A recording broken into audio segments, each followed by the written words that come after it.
नमस्कार दोस्तों, सभी का स्वागत है चार्ट मोजो की नई वीडियो में। और आज के सेशन के अंदर एक रेंज जो थी निफ्टी की वो थोड़ी सीमित थी। एक माइनर गैप अप ओपनिंग के साथ हम लगभग एक छोटे रेंज के अंदर ही ट्रेड होते हुए दिखाई दिए। मैं एक बार 5 मिनट का चार्ट लगाता हूँ। हालांकि ये रेंज लगभग 150 पॉइंट की होती है, लेकिन जो सुबह का मूवमेंट था मार्केट के अंदर, एक गैप अप के बाद अटेम्प्ट रिकवरी का, और उसके बाद वापस से साइडवेज। कल हम 22,600 का लेवल इसलिए डिस्कस कर रहे थे क्योंकि 22,600 एक इम्पॉर्टेंट लेवल बन जाता था। एक तो हमको ये जो प्रीवियस स्विंग जो फास्ट फॉल देखने मिला, वो 22,575 से एक सपोर्ट लिया था इस फॉल ने। तो 22,600 एक ऐसा लेवल निकल के आ रहा था, हालांकि उस लेवल के ऊपर नहीं गया और ये एक थोड़ा साइडवेज में कंसोलिडेट हो गया। अभी इस मूव को हमको बेरिश नहीं देखना चाहिए, और इसका रीज़न यही रहेगा कि जो डाउ है, डाउ काफ़ी अच्छा चल रहा है, और उसके साथ जो कॉन्फिडेंस बढ़ा रहा है वो आता है आपका डॉलर इंडेक्स। आप देख सकते हो यहाँ पे फॉल जारी है। अब ये चौथा दिन है, आज यहाँ पे और थोड़ी फॉल बढ़ेगी तो एक पॉजिटिव सेंटीमेंट बनेगा। और बॉन्ड यील्ड यहाँ पे भी एक बार के लिए फॉल जो हो रही है, ऊपर से आज फोर्थ डे है। अगर आज ये नेगेटिव बंद होता है तो फोर्थ डे नेगेटिव बंद होगा, तो यहाँ पे ये जो फॉल देखने मिल रहा है, इसका असर हमें डाउ पे क्लियर देखने मिल रहा है। डाउ भी आप देख सकते हो पिछले 4 दिनों से अब ये ऊपर है। अब बॉन्ड यील्ड और डॉलर इंडेक्स अगर आज फिर रेड बंद होंगे तो एक बार जरूर डाउ फिर से एक हाई पे बंद होगा। अभी डाउ यहाँ पे 39,000 का आज अटेम्प्ट करेगा। इसके ऊपर बंद हो जाए तो फिर ये बस 1,000 पॉइंट नीचे रहेगा अपने ऑल टाइम हाई से। इसका मतलब लगभग 2-2.5% के आसपास ये नीचे रहेगा। और निफ्टी भी इन कंपैरिजन अपने हाई से 22,800 का ये जो हाई है, लगभग 2-2.5% के आसपास ही अब ये नीचे आ गया, तो सारी चीज़ें इनलाइन हो गई है। अब निफ्टी के ऊपर लेवल की बात करें तो बायस जो है वो अपसाइड का ही रहना चाहिए। 22,300 का लेवल निकल के आता है, जो हम कई वीडियो से कह रहे हैं। इस लेवल के नीचे जाएगा तो ही कोई डाउनसाइड एक मूव दिखेगी, अदरवाइज नीचे के साइड का कोई मूव नहीं सोचना चाहिए। 22,300 टूट जाए एक बार तो एक 150 पॉइंट के लिए यहाँ पे 22,150 के लिए एक बार प्ले हो सकता है। अपसाइड की अगर मैं बात करूँ तो 22,600 का ही लेवल हम फिर से अटेम्प्ट करेंगे। अगर 22,600 के ऊपर निफ्टी जाएगा तो 22,750 तक जरूर एक बार मार्केट जाना चाहिए इस सिनेरियो में। अभी ऑल टाइम हाई अगर हम निकल जाते हैं फिर तो 23,000 का लेवल के लिए एक जर्नी शुरू हो जाएगी। अब बैंक निफ्टी की बात करते हैं, क्योंकि निफ्टी के अंदर लेवल काफी क्लियर है। कल वाले ही लेवल है 22,300 नीचे के साइड, 22,600 ऊपर के साइड। बैंक निफ्टी की अगर मैं बात करूं तो यहाँ पे हमको अगेन एक छोटे दायरे के अंदर ही ट्रेड था निफ्टी बैंक निफ्टी में। कल के सेशन के अंदर ही ट्रेड हुआ बैंक निफ्टी के अंदर भी।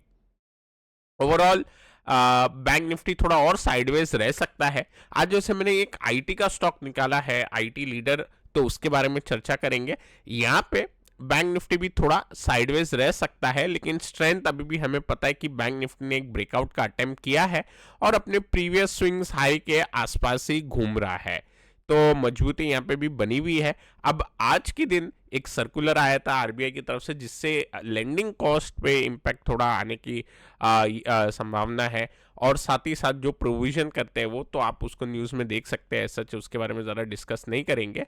अब इस कारण से हम देखते हैं कि आरईसी पीएफसी जो पीएसयू स्टॉक थे उसके अंदर गिरावट थी, लेकिन उस गिरावट के बाद भी मैं फिर भी यही बोलूँगा कि मिड कैप ने एक अच्छा होल्ड किया। अगर हम देखते हैं काफ़ी सारे पीएसयू काउंटर के अंदर फॉल बनी न्यूज़ आने के बाद, और इस नेगेटिव न्यूज़ के बाद भी आप देख सकते हो इसका जो प्रीवियस स्विंग हाई था वो रेजिस्टेंस था पहले, अब ये सपोर्ट की तरह काम करते हुए दिखाई दिया। इस वजह से हमने आज की क्लोजिंग प्रीवियस डे के लो के एक सेम लेवल पे दी है। ये भी एक स्ट्रेंथ ही दिखाता है, इसको एक नेगेटिव सिग्नल नहीं लेना चाहिए। इतना फॉल आने के बाद पीएसयू के अंदर फिर भी मिड कैप अभी भी स्ट्रॉन्ग बना हुआ है, अपने प्रीवियस स्विंग हाई के ऊपर ही क्लोज दे रहा है, तो इससे एक पॉजिटिव संकेत ही हमें मिलता है। तो मेरे हिसाब से तेजी का जो माहौल है वो बना रहना चाहिए मिड कैप के अंदर। अभी बैंक निफ्टी पे मैं चले जाता हूँ एक बार के लिए, और लेवल्स पे मैं अगर बोलूँ तो नीचे के साइड लेवल ज़्यादा दिखता नहीं, और ऊपर के साइड लेवल प्ले करने के लिए 49,600 का वेट करना चाहिए। ये जिस दिन निकल जाएगा उस दिन हमें एक अपसाइड की मूव बनते हुए दिखाई देगी। अभी क्योंकि बॉन्ड यील्ड हम देख सकते हैं नीचे जा रहा है, डाउ ऊपर है, डॉलर इंडेक्स भी कूल हो रहा है, ब्रेंट पे भी असर है। ब्रेंट एक इनसाइड बार आज वैसे बनाने की कोशिश कर रहा है। गोल्ड अगर आप देखो तो कल मैं बता रहा था यहाँ पे एक पेनेंट टाइप स्ट्रक्चर बन गया है, आप देख सकते हो यहाँ पे, और इसका आज आई थिंक मूव स्टार्ट हो चुकी है। ये मूव थोड़ी और चलेगी और इस मूव का कंफर्मेशन 2350 पे आ जाएगा, 2350 पे इस मूव का कंफर्मेशन भी आ जाएगा कि एक पेनेंट पैटर्न का ब्रेकआउट कंफर्म हो जाएगा। तो यहाँ पे बायस जो है वो पॉजिटिव लगता है। और ब्रेंट पे अब साइडवेज टू माइनर नेगेटिव भी पकड़ेंगे, एक 80 81 से 81.5 की एक लास्ट और एक लग रहा है एक स्कोप है फिलहाल के लिए जिस हिसाब से स्ट्रक्चर है। सो यहाँ पे भी हम वॉच रखेंगे। अभी कल के सेशन के अंदर हमने काउंटर दिए थे, आज वैसे मार्केट काफ़ी वीक हुआ, लेकिन हमने जो कल काउंटर डिस्कस किए थे, एमएनएम काफ़ी अच्छा काउंटर है और आज ब्रेकआउट भी दे दिया है। वैसे ब्रेकआउट इसने पिछले सेशन में दे दिया था, थर्सडे के सेशन में दिया था, लेकिन हमने इसको एक 2 दिन बाद इसको कैच किया है क्योंकि नेक्स्ट डे एक रेड कैंडल बनी है, लेकिन रेड कैंडल की ये जो क्लोजिंग थी इससे कॉन्फिडेंस काफ़ी आ रहा था। तो इस वजह से कल मैंने डिस्कस किया ये काउंटर और आज हम देख सकते हैं ये काउंटर के अंदर स्ट्रेंथ वापस से बनी हुई है। तो यहाँ पे हम होप करेंगे कि ये अब अपना एक जो ट्रेंड कंटिन्यू करे, जो ये अप ट्रेंड बना हुआ था, इस ट्रेंड को ये कंटिन्यू करता हुआ दिखाई दे। तो यहाँ पे एक अच्छी मूव आने की संभावना बन जाएगी क्योंकि कंफर्मेशन है ब्रेकआउट का। और जो सेकंड था हमारा पिरामल फार्मा काउंटर, जो हमने चार्ट स्टडी की थी, गैप अप ओपनिंग के साथ ब्रेकआउट अच्छा मिला और मूव भी बनी, इंट्राडे में काफ़ी अच्छी मूव भी बनी, लेकिन ये जो क्लोजिंग मिली लगभग ओपन के नियर मिली। लेकिन अगर हम देखें तो आज क्योंकि मिड कैप काफ़ी अंडर परफॉर्म किए तो उसका इफेक्ट हमको शायद देखने मिल सकता है। अभी इसका रिजल्ट भी आने वाला है, तो मेरे हिसाब से एटलीस्ट अगर सब कुछ अगर पॉजिटिव रहेगा, मार्केट थोड़ा सेंटीमेंट सुधरेंगे, तो ये अपने जो लिस्टिंग का जो प्राइस था जब ये डीमर्ज हुआ लगभग वहाँ तक का एक अटेम्प्ट करना चाहिए। अब इसमें इंपॉर्टेंट क्या हो जाएगा दोस्तों, इंपॉर्टेंट लेवल हो जाएगा 143। इस लेवल के नीचे अगर ये जाता है तो चार्ट स्टडी खराब हो जाएगी, फिर तो इस बात का आपको ध्यान रखना होगा।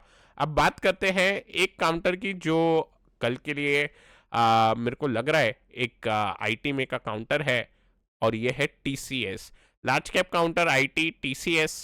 काफ़ी एक अच्छे लेवल से ये रिवर्सल देता हुआ दिखाई दिया है। फॉलिंग वेज पैटर्न यहाँ पे हमको बनते हुए क्लियर दिखाई दे रहा है। अब ये फॉलिंग वेज का जो ब्रेकआउट है आज एक अटेम्प्ट था, लेकिन जो क्लोजिंग थी वो इसके ट्रेंड लाइन के अंदर ही थी। इसका मतलब इसका जो ब्रेकआउट मिलेगा वो आपको 2940 के ऊपर मिलेगा, तो 2941 इसका इंपॉर्टेंट लेवल बन जाएगा।